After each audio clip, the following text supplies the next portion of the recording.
નમસ્કાર મિત્રો, આપ સૌનું સ્વાગત છે અમારી ચેનલ પર એક નવી વાર્તામાં। આજે આપણે સાંભળવાની છીએ કે એક એવી વાર્તા જે તમને વિચારવામાં મજબૂર કરી દેશે। એક એવું ગામ જ્યાં એક અફવા એવી સત્ય બની ગઈ કે આખો ગામમાં પુરુષોની કિસ્મત બદલાઈ ગઈ। તો ચાલો જાણીએ કે આ રહસ્યમય વાતમાંથી એક સુંદર સંદેશ। શહેરમાં રહેતો એક મનીષ નામનો યુવક હતો।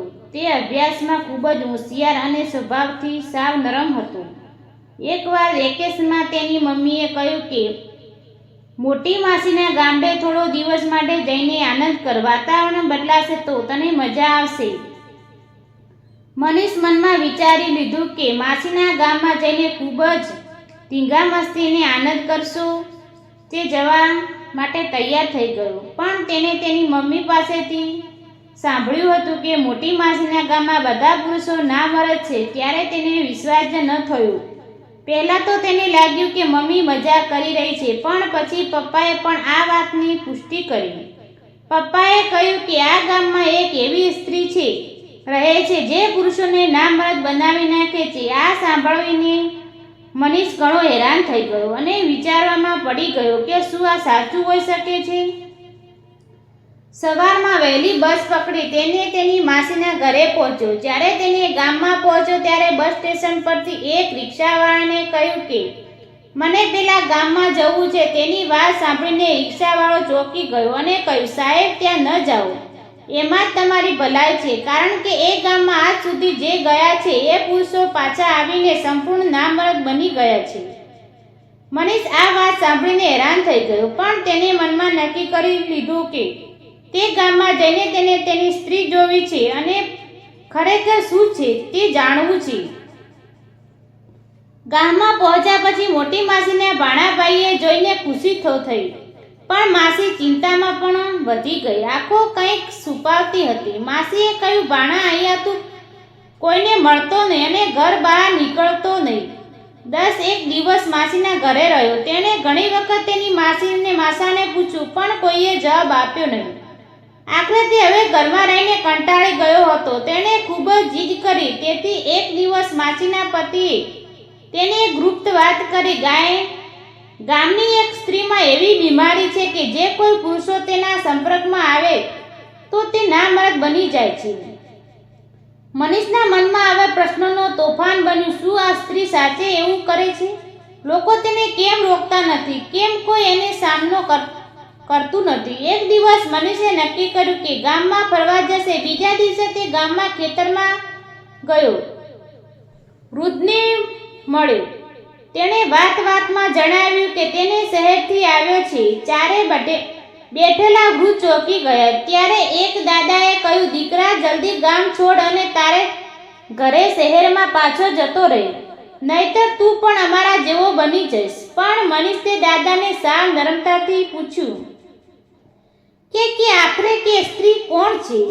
ત્યારે એક વૃદ્ધે કહ્યું કે આ કોઈ સ્ત્રીનું કામ નથી, એ તો એક ફકીર છે જે વર્ષો પહેલા અહીંયા રહેવા આવ્યો હતો। તે ખેતરમાં કામ કરતો અને શાકભાજી વેચતો। તે ખૂબ જ સારો અને સાદો ફકીર હતો। તેની પત્ની ખૂબ જ સુંદર હતી। તેને તેની પત્ની સાથે ગામના ગંદા છોકરાએ દુર્વ્યવહાર કર્યો।